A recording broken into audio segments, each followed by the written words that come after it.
NBC Philadelphia, Sixers pre- and post-game live. Marc Jackson joins us with a quick look at tonight's game and the season as a whole as we are ready to roll. Marc, what's going on, my friend? How are you, man? How have you been? I have been well. Been waiting for this night for a while. Good to catch up with you on the opener. And I guess we'll start with, the fact that this team, I'll start with you and ask you, this team has different expectations, right? I mean, are the expectations warranted? With what you've seen, this roster, are they fair? They're absolutely fair. Anything less than getting to an NBA championship is a failure. I'm not saying winning it, but you at least got to get there. You get a straight strive for improvement. They went out their way, paid Tobias Harris, who had a very good season for him last year, but I really believe this year he can get back to his old Clippers days, which is 90, 50, 40, 90% free throw line, 50 from the field goal, and 40 from the three-point line. So they're looking to make a championship run with these moves they made.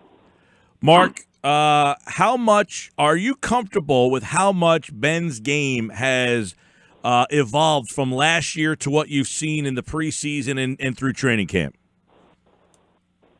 I think Ben every year has showed he's been a consistent dominator, with or without a jump shot. I really think it's important for this team to take the next step, that Ben has able to expand his game a little bit. Every year you have to come back just a tad bit better than the way you ended the previous year. So I think it's important for Ben to come out here and just continue to do what he's been doing, but also add a little range to his game. I think that would be crucial for the success of this team. Marc, you're a big man. Joel Embiid's a different type of big man. What kind of evolution in his game have you seen? I mean, does he look thinner? I mean, does he look quicker? Does he look like a different player? Does he look like a guy who could be in that MVP conversation? His body looks different. His body looks more toned. He looks like more fit. But, you can come into the season that way, but you got to stay that way. Yep. So it's important that he stays healthy and able to get consistent rotation minutes and not being sit out unless respectfully, unless for some reason for load management. And that we all can understand that, but I think it's important for him to be available. The best ability is availability. Marc Jackson, we got a couple quick minutes with Marc before he's got to go do some stuff for NBC Philly. Good to have him to start the season off. Al Horford, how do you see him fitting in? Is the intrigue of how they're going to use him? What do you see? I see a guy who remember, the 76ers were third in the NBA in defense with Joel Embiid on the floor at 25th when he didn't play. So Al Horford is a stopgap. He provides a stopgap when Joel is injured or Joel is sitting. He provides another defensive player that can take up the slack when Joel is not available. And I think to help keep this team on the road they are. And also, we bring in another guy who defends Giannis the best. So you bring in Joel Embiid, who proved last year he can guard Giannis, as well as Al Horford, who proves he can guard Giannis. So I think it helps us tremendously on both ends of the floor. Going through the checklist of guys real fast here, and obviously they lose Jimmy Butler, they lose J.J. Redick, and from my calculations, they shot 31% from three-point range in the preseason. Is that a concern in today's NBA, where they're going to find that three-point shot?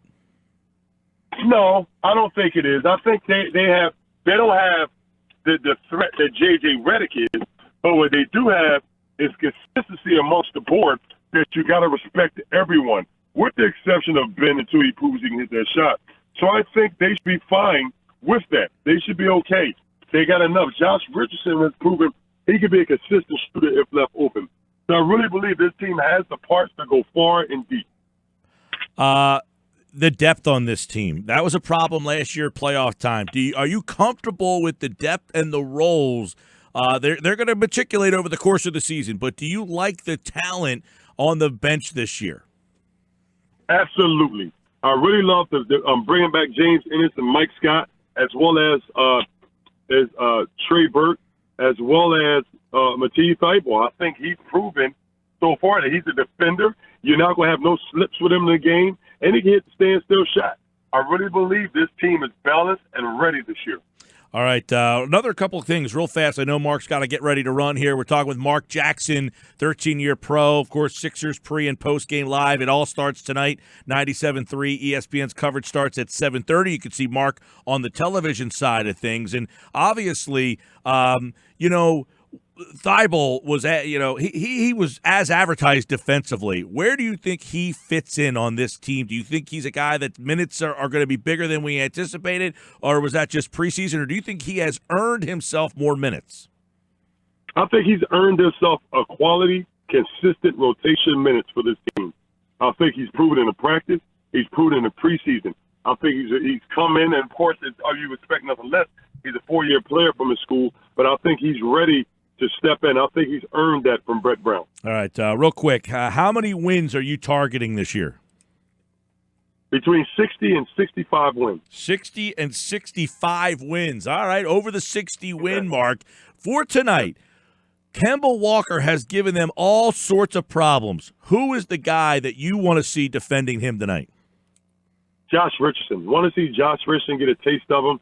And then also, I want to see Matisse Thybulle get a taste of him. I think those are the guys that can really hold him in pack. You can't stop him. You can just hope to contain him. And I think those two guys for the 76ers can really get the job done. All right, 60 to 65. Good game tonight. Marc Jackson and the guys will have it on the TV side, NBC Philadelphia. And, of course, we'll have it on the radio, 97.3 ESPN. The coverage starts at 7:30. Mark, we'll see you tonight, pal.